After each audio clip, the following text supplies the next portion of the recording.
نحمده ونستعينه ونستغفره ونعوذ بالله من شرور أنفسنا وسيئات أعمالنا من يهده الله فلا مضل له ومن يضلله فلا هادي له وأشهد أن لا إله إلا الله وحده لا شريك له وأشهد أن محمدا عبده ورسوله وما بعد فأعوذ بالله من الشيطان الرجيم بسم الله الرحمن الرحيم يا أيها الذين آمنوا اتقوا الله حق تقاته ولا تموتن إلا وأنتم مسلمون يا أيها الناس اتقوا ربكم الذي خلقكم من نفس واحدة وخلق منها زوجها وبث منهما رجالا كثيرا ونساء واتقوا الله الذي تساءلون به والأرحام إن الله كان عليكم رقيبا يا أيها الذين آمنوا اتقوا الله وقولوا قولا سديدا يصلح لكم أعمالكم ويغفر لكم ذنوبكم ومن يطع الله ورسوله فقد فاز فوزا عظيما أما بعد فإن خير الحديث كتاب الله وخير الهدي هدي محمد صلى الله عليه وسلم وشر الأمور محدثاتها وكل محدثة بدعة وكل بدعة ضلالة وكل ضلالة في النار أعوذ بالله السميع العليم من الشيطان الرجيم بسم الله الرحمن الرحيم بل تؤثرون الحياة الدنيا والآخرة خير وأبقى حاضرین جمعہ دوستوں اور بزرگوں، ہر قسم کی تعریف و توصیف، بڑائی و بزرگی اس پروردگار کے لیے ہی لائق و سزاوار ہے جو سارے جہانوں کا تنے تنہا پالنہار ہے۔ درود و سلام نازل ہو جیو اللہ رب العالمین کے بھیجے ہوئے سارے نبیوں پر، خاص کر ہمارے آخری رسول حضرت محمد مصطفیٰ صلی اللہ علیہ وآلہ وسلم پر، جنہوں نے اس دین اسلام کو دنیا کے کونے کونے تک پھیلانے کے لیے بہت ساری مصیبتوں اور مشقتوں کا سامنا کیا۔ محترم بھائیوں، یہ ایک حقیقت ہے کہ انسان کی یہ خواہش ہوتی ہے اور یہ تمنا ہوتی ہے کہ وہ دنیا کی زندگی میں اس کی زندگی پرتعیش گزرے، عیش والی گزرے، راحت والی گزرے، آرام کی گزرے، اور بڑھاپے میں اس کی زندگی سکون والی ہو، اطمینان والی ہو۔ ہر ایک انسان کی یہ خواہش ہوتی ہے اور اسی خواہش کو پورا کرنے کے لیے وہ محنت کرتا ہے، رات سے لے کر دن تک، دن سے لے کر رات تک مسلسل تگ و دو کرتا رہتا ہے، جد و جہد کرتا رہتا ہے تاکہ زندگی عیش والی گزرے اور بڑھاپے میں سکون اور اطمینان کی زندگی اس کو ملے۔ یہ کوئی بری چیز نہیں ہے کہ آسودگی کو حاصل کرنا اسلام کے اندر منع نہیں ہے کہ انسان خوشحالی کو سوچے، اچھائی کو سوچے، راحت و اطمینان والی زندگی کے لیے محنت کرے، یہ کوئی بری چیز نہیں ہے۔ لیکن برائی اور منع یہ ہے کہ صرف دنیاوی مال و متاع جمع کرنے کے پیچھے پڑ کر انسان اس ہمیشہ کی زندگی کو چھوڑ دے جس زندگی کے اندر انسان کو ہمیشہ ہمیشہ رہنا ہے، صرف اور صرف مال و دولت جمع کرنا ہی اس کا مقصد ہو اور آخرت کی زندگی کو بالکل فراموش کر دے، بالکل نظر انداز کر دے۔ یہ شریعت میں منع ہے، حرام ہے، یہ گناہ ہے، یہ بری چیز ہے۔ میرے بھائیوں، دنیا کے اندر اللہ تبارک و تعالیٰ نے ہمیں بھیج کر ہمیں یہ عقیدہ دیا، یہ سمجھایا، اور یہ سمجھانا اللہ تعالیٰ کا پورا 100% حقیقت پر مبنی سمجھانا ہے۔ اللہ نے فرمایا کہ یہ دنیا تمہاری دار العمل ہے، یہ عمل کا جگہ ہے، عمل کا گھر ہے، تو اس کے اندر ہماری دی ہوئی تمام نعمتوں سے فائدہ اٹھاؤ، لیکن صرف اور صرف ہماری عبادت کرتے رہو، ہمارا شکر بجا لاتے رہو اور نیک اعمال کے ذریعے سے ہم کو راضی کرتے رہو۔ یہ اللہ تبارک و تعالیٰ نے ہمیں نصیحت کی۔ دنیا کی ساری چیزوں سے فائدہ اٹھاؤ لیکن صرف اور صرف میری عبادت کرو اور نیک اعمال کے ذریعے سے مجھے راضی کرنے کی کوشش کرتے رہو۔ یہ مومن کا کام ہے۔ دنیا کے اندر ساری دنیا کی چیزوں سے فائدہ اٹھاتے ہوئے عبادت کو وہ کبھی نہیں بھولے گا اور اللہ کی رضامندی کے کاموں کو کبھی نہیں چھوڑے گا، بلکہ مرتے دم تک اللہ کو راضی کرتے ہوئے ہی وہ جیے گا اور اللہ کی رضامندی کے کاموں پر ہی اس کی موت آئے گی۔ یہ اللہ تبارک و تعالیٰ نے ہمیں نصیحت فرمائی۔ لیکن میرے بھائیوں، کائنات کے اندر ہم دیکھیں، دنیا کے اندر یہ بھی ایک حقیقت ہے، اس کو ماننا پڑے گا کہ کتنے ایسے بھائی ہیں جو اپنے آمد کے مقصد کو بھول کر اپنے اللہ تعالیٰ نے جس مقصد کے لیے ان کو پیدا کیا، اس مقصد کو بھول کر صرف دنیا کمانے کے پیچھے پڑے ہوئے ہیں، اور یہ دنیا کمانے میں اتنے منہمک ہو چکے ہیں، اتنے اندر ڈیپتھ میں جا چکے ہیں کہ سراسر ان کے ذہنوں سے آخرت کی فکر چلی گئی، اور اتنے ڈوب گئے دنیا کمانے میں کہ ان کو مرنا بھول گئے، یہ مرنا بھول گئے۔ دنیا کے اندر ایسا جینا انہوں نے سیکھا کہ مرنا یہ بھول گئے۔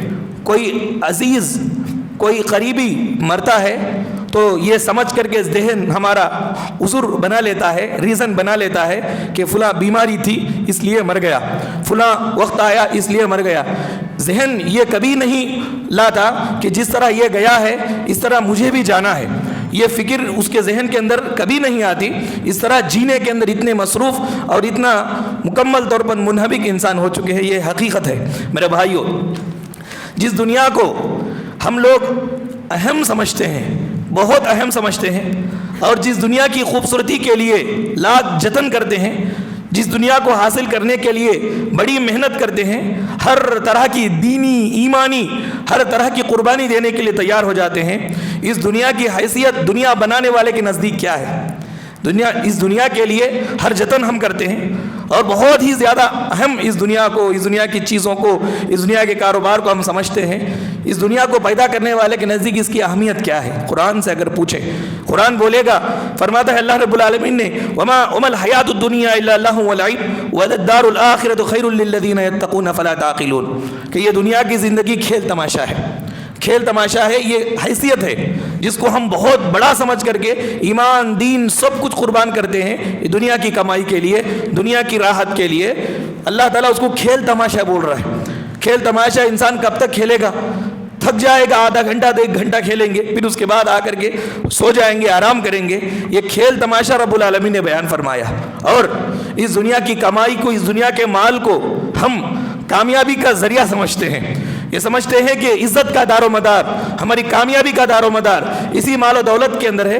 اللہ نے فرمایا کہ یہ مال و دولت دنیا کی، صرف دنیا کی خوبصورتی ہے، صرف دنیا کی خوبصورتی ہے۔ اس کی مثال آپ دیکھ لیں، ایک بہت بڑا مالدار آدمی عالی شان محلات میں رہتا ہے اور زبردست سواریوں پر سوار ہوتا ہے، عمدہ کپڑے اس نے پہن رکھے ہیں، ہر قسم کے نوکر چاکر اس کے سامنے ہے۔ موت جب آئے گی تو دنیا نے اس کا مشاہدہ کیا، دنیا نے دیکھا، ساری چیزیں وہ یہیں چھوڑ کر کے وہ اکیلا قبر میں چلا جاتا ہے۔ تو یہ زینت ہے، یہ ساری چیزیں دنیا کی۔ مال و دولت کی حیثیت کیا ہے؟ مال و دولت کی حیثیت یہ ہے کہ وہ صرف دنیا کی زینت ہے، اور ہمیشہ اس کے ساتھ رہنے والے، اس کے ساتھ کام آنے والی چیز کون سی ہے؟ اس کے اپنے کیے ہوئے نیک اعمال ہیں۔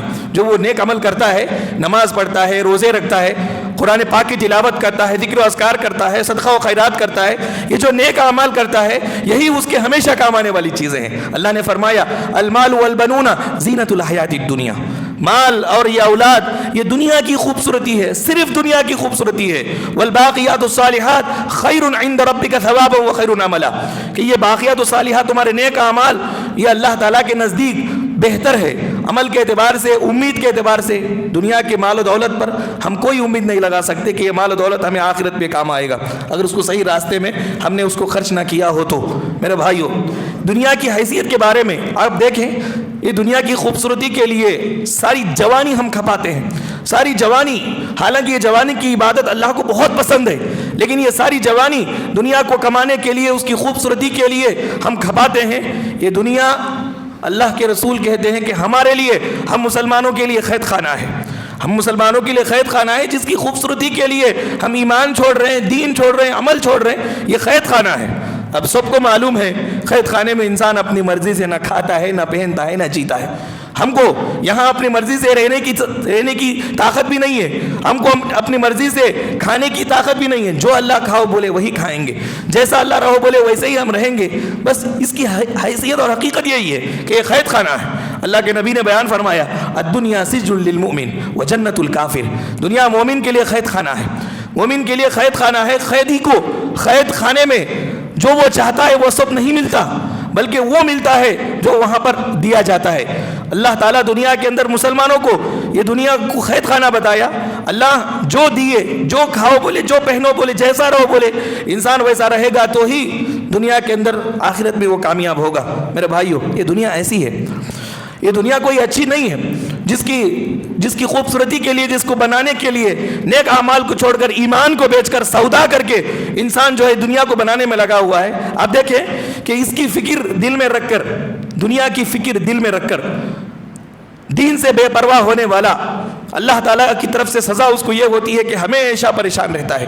ہمیشہ پریشانی ہے اس کے لیے جو دنیا کی فکر میں رہتا ہے، دنیا کے دنیا کی خوبصورت زندگی کو بنانے کی فکر میں رہتا ہے، اس کے لیے لاکھ جتن کرتا ہے. ایسا آدمی ہمیشہ مرتے دم تک فکر میں رہتا ہے، ہمیشہ پریشانی میں رہتا ہے. اللہ کے رسول صلی اللہ علیہ وسلم نے بیان فرمایا، جو شخص ہمیشہ دنیا کی فکر میں مبتلا رہے، یہ ہونا، یہ چاہیے، ایسا ہو رہا ہے، ایسا کیوں ہو رہا ہے، مجھے یہ چیزیں چاہیے، صرف دنیا کی لالچ اور دنیا کی فکر میں رہے، دین کی پرواہ نہ کرے، اللہ تعالیٰ اس کے تمام کاموں کے اندر پریشانی ڈال دیتے ہیں.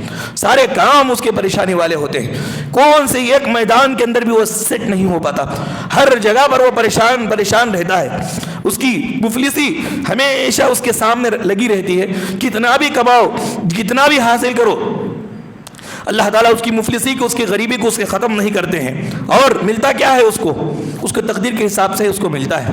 لیکن اگر کسی آدمی کی فکر اور اس کی نیت دنیا میں جیتا ہے، آخرت کی ہے، آخرت میں کامیابی کی ہے، رب کی رضا کی ہے، اللہ کی بنائی ہوئی جنت کو حاصل کرنے کی ہے، جہنم سے بچنے کی ہے، تو ایسے آدمی کے بارے میں رسول اللہ صلی اللہ علیہ وسلم نے بیان فرمایا، اللہ تعالیٰ اس کے دل کو جمانے کے لیے تمام کاموں کو درست کر دیتے ہیں. دل اس کا عبادت پہ جم جاتا ہے. دنیا کی بیزاری اور دنیا کی بے رغبتی اللہ اس کے دل میں ڈال دیتے ہیں. یہ اللہ کی طرف سے پیدا ہوتا ہے. دنیا کی لالچ کا آنا یہ اللہ کی طرف سے عذاب ہے، اور دنیا سے بے پرواہ ہو جانا یہ اللہ تعالیٰ کی طرف سے انعام ہے. اور بے پرواہ ہوا ہے اس کا یہ مطلب نہیں ہے کہ رب اس کو دنیا نہیں دے گا، بلکہ خود بخود دنیا اس کے پاس آتی ہے. اللہ تبارک و تعالیٰ خود بخود اس کے پیروں کے نیچے دنیا کو لا کر کے رکھتے. یہ حیثیت اللہ کے رسول صلی اللہ علیہ وسلم نے دنیا کی بتائی. میرے بھائیوں، آج ہم اس کی اہمیت کو، ہمارے یہ دنیا کی اہمیت بہت زیادہ ہم سمجھتے ہیں. کتنی زیادہ حیثیت اس دنیا کی ہم کو ہے. ہم ایمان چھوڑتے ہیں، دین چھوڑتے ہیں، ہر طرح کی قربانی دیتے ہیں. لیکن اس کو اگر ہم دیکھیں حقیقت کے آئینے میں دیکھیں، اللہ کے رسول نے بیان فرمایا کہ اس دنیا کو جس نے پیدا کیا، جس کو تم اہم سمجھ رہے ہو، اس پروردگار، اس ذات کے نزدیک مچھر کے پر کے برابر بھی نہیں ہے اس کی حیثیت. مچھر کے پر کے برابر بھی اس کی حیثیت نہیں ہے. پر اللہ کے رسول نے بیان فرمایا، لو کانت الدنیا تعدل عند اللہ جناح بعوضہ ما سقا کافرا منها شربۃ ماء، کہ دنیا کی اہمیت اللہ کے نزدیک اگر مچھر کے پر کے برابر بھی ہوتی تو پروردگار دنیا میں کافروں کو دنیا سے ایک گھونٹ پانی بھی نہیں پلاتے. ایک گھونٹ پانی بھی اللہ کافروں کو نہیں دیتا، اس کے نہ ماننے والوں کو، نافرمانی کرنے والوں کو ایک گھونٹ پانی بھی نہیں دیتا. ہم دیکھتے ہیں کہ کافر بڑے چین و سکون کی زندگی گزار رہے ہیں. یہ اللہ کے نزدیک دنیا مچھر کے پر کے برابر بھی اس کی حیثیت نہیں ہے. مچھر کے پر کے برابر بھی ایسے حقیقت ہے. یہ حیثیت جس کو ہم بہت زیادہ سمجھتے ہیں، بڑی بڑی فیوچر پلاننگ کرتے ہیں، کیا کہ آگے سوچ کر کے عبادتوں کو قربان کرتے ہیں، رشتوں کو توڑتے ہیں، نعتوں کو توڑتے ہیں، نہ جانے کیا کیا حرام کام کرتے ہیں، غلط باتیں لوگوں کے اندر پھیلاتے ہیں. یہ دنیا کے اندر ایک ناموری کے لیے، دنیا کے اندر پوزیشن سیٹ ہونے کے لیے، لیکن اس کی حیثیت مچھر کے پر کے برابر بھی نہیں ہے. اللہ کے رسول صلی اللہ علیہ وسلم ایک مرتبہ چند صحابہ اکرام کے ساتھ جا رہے تھے. لوگوں نے ایک مردہ بکری کے بچے کو لا کر پھینک دیا. صحابہ اکرام دیکھ رہے ہیں کہ ایک آدمی لا کر کے مردہ بکری کے بچے کو پھینکا. پیر نبی وہیں پر کھڑے ہو گئے. حضرت مستوید بن شداد رضی اللہ تعالیٰ عنہ بیان کرتے ہیں کہ اللہ کے رسول صلی اللہ علیہ وسلم نے اس موقع پر صحابہ اکرام سے سوال کیا، صحابہ بولو، یہ جو پھینک دی گئی ہے بکری کا بچہ پھینک دیا گیا ہے، لوگوں نے اس کو لا کر کے کیوں پھینکا؟ صحابہ کرام نے کہا، یا رسول اللہ، لوگوں نے اس لیے پھینکا کہ یہ حقیر ہے، بے وقعت ہے، کام کا نہیں ہے، مر چکا ہے، اس لیے ان لوگوں نے لا کر کے پھینک دیا. اللہ کے رسول صلی اللہ علیہ وسلم نے بیان فرمایا، بے وقعت ہے اور حقیر ہے بول کر کے ہی نے پھینکا ہے؟ کہا ہاں. تو سنو، اللہ تعالیٰ کے نزدیک یہ دنیا اس مردہ بکری کے بچے سے بھی زیادہ بے وقعت ہے اور اس مردہ بکری کے بچے سے بھی زیادہ حقیر ہے اللہ تعالیٰ کے نزدیک. یہ حیثیت ہے دنیا کی. میرے بھائیوں، جس کے جتن کرنے کے لیے، جس کے اندر اونچائی کے لیے ہم ایمان، دین، عمل، نیک عمل، اچھائی، عقیدہ سب کچھ چھوڑنے کے لیے تیار ہیں، اس کی حیثیت اللہ تعالیٰ کے نزدیک ایسی ہے. میرے بھائیوں، اللہ کے رسول نے اور ایک مثال دے کر کے سمجھایا کہ دنیا کی حیثیت تم کو معلوم ہونا ہو تو تم میں کا کوئی آدمی سمندر جائے اور اپنی انگلی کو سمندر میں ڈبوئے اور دیکھے کہ اس کی انگلی نے سمندر کے پانی سے کتنا پانی اپنے انگلی میں لیا ہے. جتنا پانی انگلی میں لی گئی ہے وہی دنیا ہے, اور یہ سمندر کی وسعت کے برابر یہ آخرت ہے. اب اس چھوٹی سی دنیا کے لیے, اس کی جتن کے لیے, اس کو بنانے کے لیے, اس کی فکر میں انسان ہر طرح کی قربانی, دین کی, ایمان کی, عمل کی, سب کی قربانی کر رہا ہے. میرے بھائیوں, ہم لوگوں کو غور کرنا چاہیے کہ مومن کبھی بھی دنیا سے زیادہ دل نہیں لگاتا, دنیا سے دل نہیں لگاتا. مومن دنیا سے کبھی بھی دل نہیں لگاتا, ہر وقت اللہ سے ملنے کے لیے تیار رہتا ہے, خوش رہتا ہے. پیارے نبی صلی اللہ علیہ وسلم نے بیان فرمایا, جو مومن آدمی اللہ تعالیٰ سے ملاقات کی امید رکھتا ہے, خوش ہوتا ہے, اللہ تعالیٰ بھی اس سے ملاقات کو خوش ہوتا ہے. اور جو ناپسند کرتا ہے, موت ہے, موت, مر جانا ہے, بہت ساری زندگی میری باقی ہے, کتنا کمانے کا ہے, کیا کیا کرنے کا ہے مجھے, ابھی مر جائیں, اس طرح آدمی موت سے گھبراتا ہے, ڈرتا ہے. جہاں موت ہے وہاں جاتا نہیں ہے, کہیں ایسا نہ ہو کہ موت کا فرشتہ میرا منہ نہ دیکھ لے, میرا گھر نہ دیکھ لے.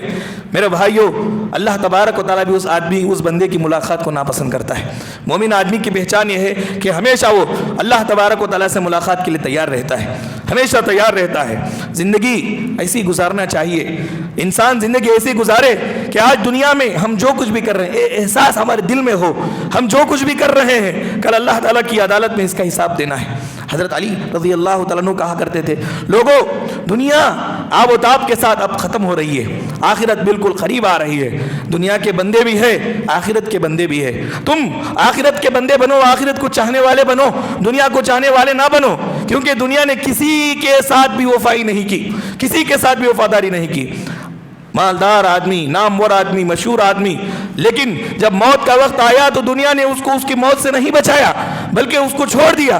سارے اعزاء و اقارب دیکھتے رہے, موت کا فرشتہ آیا اور اس کی جسم سے روح نکال کر کے گیا, کوئی اس کو روکنے والا نہیں, کوئی اسے روکنے والا نہیں. چند دن یعنی 1 گھنٹہ 2 گھنٹہ آنسو نکالتے ہیں, پھر لے جا کر کے منو مٹی کے نیچے دفن کر کے آ جاتے ہیں. یہی ہماری حقیقت ہے, ہر وقت اس بات کو ہم ذہن میں رکھیں. حضرت علی رضی اللہ تعالیٰ عنہ کہتے تھے, آج عمل کا دن ہے, کل حساب کا دن. حساب کے دن میں عمل نہیں ہوگا, صرف حساب ہی آ جائے گا, لیکن عمل, آج عمل کا دن ہے, آج عمل ہے. زندگی بڑی امانت ہے, بڑی قیمتی ہے ہماری, ساری زندگی عمل کی ہے. انسان ان کی باتوں میں, سازشوں میں پڑھ کر اپنے عمر کے ایام کو بیکار کر دے, عمل سے کوڑا ہو جائے, چھوڑ دے عمل. کسی اور کا نقصان نہیں ہے, شیطان نے آپ کے اوپر ورک کر دیا ہے, عمل سے دور کر دیا آپ کو. شیطان نے ورک کیا, عمل سے دور کر دیا. لاکھ سازشوں میں آپ پھنسے, دینی کام ہرگز نہ چھوڑے, دین کا عمل ہرگز نہ چھوڑے, عبادت ہرگز نہ چھوڑے. یہ شیطان کے بہانے ہیں ہم کو نیک عمل سے دور کرنے کے لیے. 1 گھنٹہ ہمارا کسی کی چغلی میں, کسی کی گالیوں میں, کسی کے بارے میں بول لینے میں اگر ہم استعمال کریں, 1 گھنٹہ ہمارا ضائع ہو گیا. اس کو جتنی خوشی ہوتی ہے ہم اندازہ بھی نہیں کر سکتے کہ ہمارے قیمتی اوقات میں سے 1 گھنٹہ اس نے چرا لیا, ہمارا چرا لیا اس نے. 1 گھنٹہ چرا لیا, 2 گھنٹے چرا لیا, 1 دن چرا لیا, 1 مہینہ چرا لیا. بعض لوگوں کی ساری عمر چرا لیتا ہے, ساری عمر چرا لیتا ہے. آنکھیں جب بند ہوتی ہے, خبر میں آنکھیں کھلتی ہیں, نامہ اعمال پورا نل ہے, پورا خالی ہے, کچھ بھی نہیں کیا ہے. دنیا کے اندر دنیا کی باتیں, دنیا کے لوگوں کی سازشوں میں پڑھ کر کے آیا ہے. آخرت میں قبر کے اندر کچھ نہیں ہے. یہ سب سے بڑا دھوکہ کھانے والا انسان ہے. دنیا میں کتنا بھی وہ اپنے آپ کو عقل مند سمجھتا رہے, لیکن سب سے بڑا دھوکہ کھانے والا انسان ہے. شیطان کی کرتوت اور شیطان کی سازش سے وہ جاہل ہوتا ہے. میرے بھائیو, حضرت علی رضی اللہ تعالیٰ عنہ کہتے تھے, آج عمل کا دن ہے, حساب کا دن نہیں ہے. پروردگار حساب کا دن قیامت کے دن رکھا ہے, وہاں عمل کا دن نہیں ہوگا. عمل نہیں تو عمل کے دن میں عمل خوب کریں. یہ انسان ایک مومن کی پہچان ہے. اللہ کے رسول صلی اللہ علیہ وسلم ہر روز رات کا 1/3 حصہ ہو جاتا 2 بجے کے وقت میں, پیارے نبی صلی اللہ علیہ وسلم اٹھتے, اپنی بیویوں کو جگاتے, اپنے گھر والوں کو جگاتے, بولتے, لوگوں اٹھو, پہلا نفقہ پھونکے جانے کے قریب میں ہے. وہ جیسے ہی پھونکا جائے گا دوسرا نفقہ بھی پھونک دیا جائے گا. موت کی سختیاں اب بھی باقی ہیں. ہر آدمی جاتا ہے, موت کی سختیوں کے ساتھ جاتا ہے. جانے والا جاتا ہے, اس کی ہمارے آنکھوں سے ہم اس کو جاتا ہوا دیکھتے ہیں, لیکن اس سے ہم عبرت نہیں پکڑتے. کتنا تڑپتا ہے جاتے وقت, کتنا تڑپتا ہے, کتنا کراتا ہے, بہت افسوس کرتا ہے, رگڑتا ہے, ایڑیاں رگڑ کر کے جاتا ہے دنیا سے. ہم موت کی سختیوں کو ہمارے آنکھوں کے سامنے دیکھتے ہوئے بھی ہم موت سے غافل ہیں. موت سے غفلت میں پڑے ہوئے ہم یہ سمجھ رہے ہیں کہ دوسروں کو موت آنی ہے, ہم کو نہیں ہے. ہمیں موت آنی نہیں ہے, لیکن موت کا فرشتہ ہمارے سر کے اوپر بھی کھڑا ہوا ہے. وہ کب اللہ کے حکم سے موت ہماری آئے گی, ہماری جان نکالے گا معلوم نہیں. میرے بھائیوں, اللہ کے رسول صلی اللہ علیہ وسلم اس طرح بول کر کے اپنے گھر والوں کو جگاتے تھے اور کہتے تھے ہر وقت ہر لحظہ موت سر پر میری کھڑی محسوس ہو رہی ہے. میں سمجھتا ہوں کہ میری موت میرے سر پر کھڑی محسوس ہو رہی ہے. لوگوں, اللہ تبارک و تعالی موت سے اور اسی طرح سے قیامت اور عذاب اور ثواب کا جو وعدہ کیا ہے, یہ وعدہ لا محالہ ہونے والا ہے. اللہ کا وعدہ یہ حق ہے اور یہ ہونے والا ہے. یہ جو عذابات, یہ جو سزائے جزائے اور یہ موت جو اللہ نے بیان فرمایا, یہ سب حق ہے. جب جو وقت ہوگا وہ وقت میں وہ ساری چیزیں عمل میں آئیں گی. ہم لوگوں کو ان ساری چیزوں کو ذہن میں رکھ کر کے دنیا کے اندر زندگی گزارنے کی ضرورت ہے. حضرت عمر رضی اللہ تعالیٰ عنہ ہمیشہ ان کی فکر یہی رہتی تھی کہ آخرت میں کامیاب ہو جاؤ. دنیا میں رہتے تھے, پھر دنیا سے فائدہ اٹھاتے تھے, لیکن ساری سوچ آخرت کی رہتی تھی. کہتے تھے کہ آسمان سے اگر آواز آئے, بولے سب جنتی سوائے ایک کے, میں سمجھوں گا وہ ایک میں ہوں, وہی ایک میں ہوں جس کو پروردگار نے کہا سب جنتی ایک یہ سوا, تو میں سمجھوں گا کہ وہ ایک میں ہوں. یہ کون ہے؟ یہ خلیفہ ہے, یہ دوسرے خلیفہ ہے حضرت عمر فاروق. ان کی حکمرانی مثالی حکمرانی, مثالی حکومت ان کی, لیکن ان کی یہ سوچ ہے میں سمجھوں گا کہ میری کوتاہی, میری تقصیر کی وجہ سے وہ ایک میں ہی ہوں جو اللہ تعالیٰ نے مجھے جنت میں جانے سے رہ گیا. پھر کہتے کہ اگر آسمان سے آواز آتی سب جنتی سوائے, یعنی سب جہنمی سوائے ایک کے ایک جنتی, تو پھر میں امید رکھوں گا اللہ تعالیٰ سے, اللہ تعالیٰ وہ ایک میں مجھے رکھے گا. میرے بھائیو, ہر مومن کی سوچ میں ہمیشہ آخرت ہی ہونی چاہیے, کیونکہ وہی ابد الآباد ہے, وہی ہمیش کی زندگی ہے, وہی ہمیشہ ہمیش کی زندگی. حضرت معاذ بن جبل رضی اللہ تعالیٰ عنہ ایک مرتبہ رو رہے تھے. لوگوں نے پوچھا کیوں رو رہے ہو؟ دیکھیے زندگی دنیا میں جی رہے ہیں, لیکن پوری سوچ ان کی آخرت کی ہے. ایسا اگر ہم بنا لیں رب کی رحمتیں اور رحمت کے فرشتے ہمارے اوپر اتریں گے, یہ سوچ ہی رکھ کر کے زندگی گزاریں اور کوئی دوسری دنیا کی سوچ نہ آئی. حضرت معاذ رضی اللہ تعالیٰ عنہ نے کہا میں روتا اس لیے ہوں, اللہ کے رسول صلی اللہ علیہ وسلم نے فرمایا قیامت کے روز اللہ تعالیٰ دو مٹھی, ایک مٹھی بھر کر کے مخلوق کو نکالیں گے جنت میں ڈال دیں گے, ایک مٹھی نکالیں گے جہنم میں ڈال دیں گے. میں کون سی مٹھی میں رہوں گا مجھے معلوم نہیں ہے. اگر میں جہنم میں جانے والی مٹھی میں رہوں گا تو میں ناکام ہو گیا, اس لیے میں یہ سوچ کر کے رو رہا ہوں. ہمیشہ ان کی سوچ آخرت کی فکر, آخرت ہی کی فکر رہتے. دنیا میں تھے, سب کچھ کرتے تھے, فائدہ اٹھاتے تھے, لیکن آخرت کو کبھی نہیں بھولتے تھے. امام مالک بن دینار کے بارے میں آتا ہے, کہتے ہیں کہ میرے بس میں اگر ہوتا کہ نیند نہ آئے تو میں سوتا ہی نہیں, کیونکہ ہمیشہ مجھے ڈر لگا رہتا ہے کہ نیند میں اگر اللہ کا عذاب آئے تو میں کیا کروں. نیند کے اندر اگر اللہ کا عذاب آ جائے تو میں دعا بھی نہیں کر سکتا ہوں, مر جاؤں گا اور عذاب میں مبتلا ہو کر کے مروں گا. اس لیے میرے بس میں اگر نیند کو رکانا ہوتا, میرے بس میں اگر نیند کو رکانا ہوتا تو میں نیند کو رکا لیتا. مالک بن دینار رحمہ اللہ کہا کرتے تھے. میرے بھائیوں, سفیان ثوری رحمہ اللہ یہ بہت بڑے ہمارے سلف گزرے ہیں. ان کے بارے میں آتا ہے کہ جب کبھی ان کو سامنے بٹھا کر یا یہ درس دیتے وقت آخرت کا تذکرہ ہوتا, جہنم کا تذکرہ ہوتا, اس کے فوراً بعد جب یہ لیٹرین جاتے پیشاب کرتے تو خون کا پیشاب آتا تھا, خون کا پیشاب کرتے تھے, پیشاب میں خون آ جاتا تھا.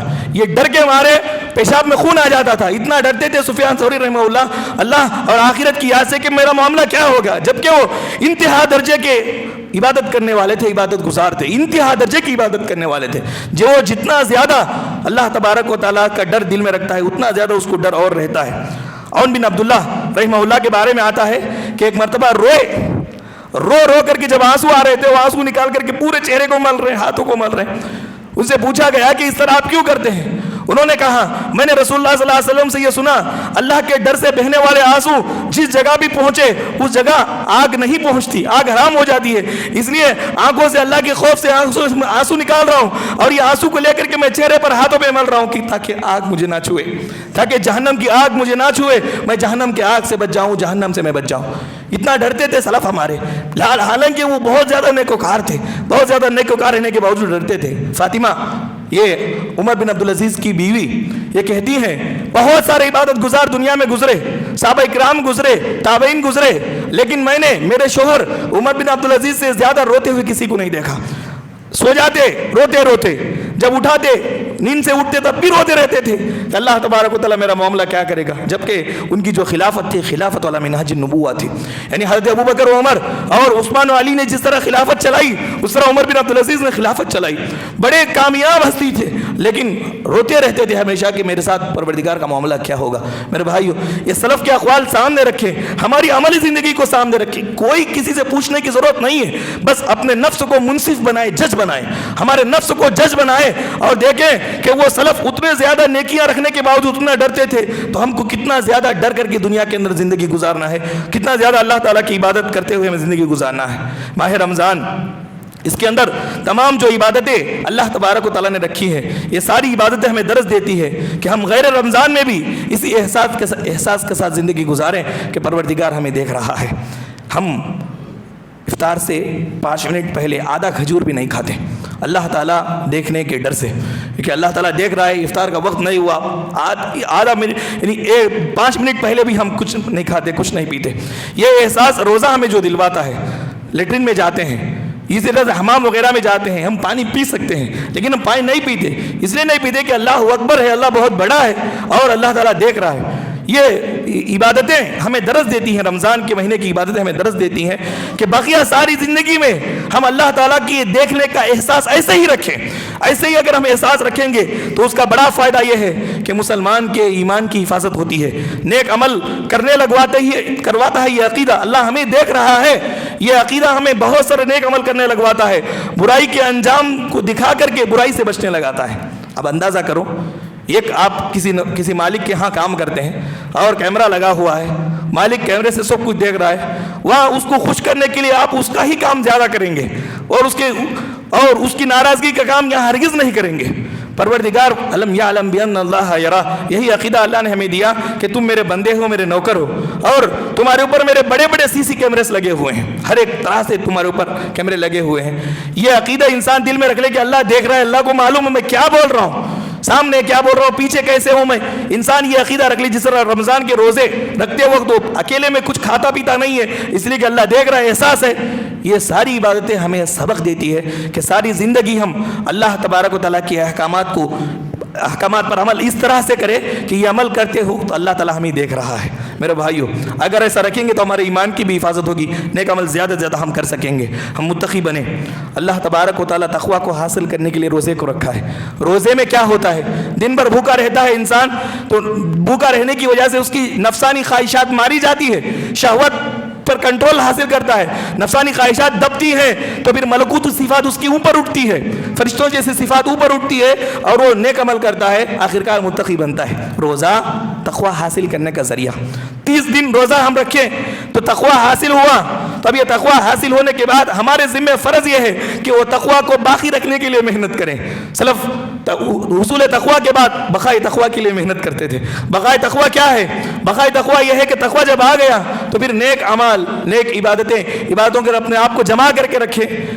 ایسا اگر کوئی آدمی کرتا ہے کہ رمضان میں عبادت کیا، روزے رکھا، نمازیں پڑھا، ذکر و اذکار کیا، اور وہ ماہ رمضان جیسے ہی ختم ہوا اس کی ساری عبادتیں ختم ہو گئی، آپ کو معلوم ہونا چاہیے کہ بہت زبردست شرک میں یہ مبتلا ہے، زبردست شرک میں مبتلا ہے، اور اس کا یہ مشرک ہے۔ اور شرک کیا ہے اس کا شرک ماہ رمضان ہے، رمضان ہی اس کا شرک ہے، کیونکہ وہ اللہ کی عبادت نہیں کر رہا بلکہ ماہ رمضان کی عبادت کر رہا ہے۔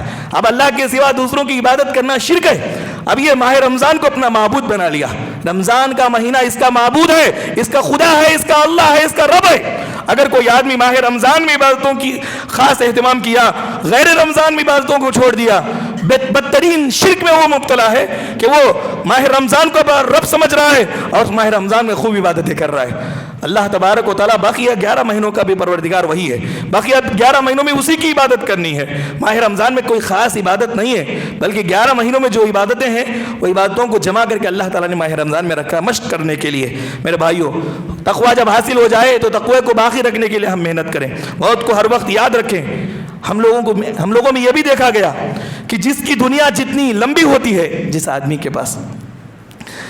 کے پاس مال و دولت جتنا زیادہ ہوتا ہے، اس کے اندر دینداری کی اتنی قلت ہوتی ہے، دینداری اتنی کم ہوتی ہے۔ یہ بھی دیکھا گیا ہے، جتنا زیادہ مالداری ہے اتنا زیادہ دین کی قلت ہے، دین کی کمی ہے۔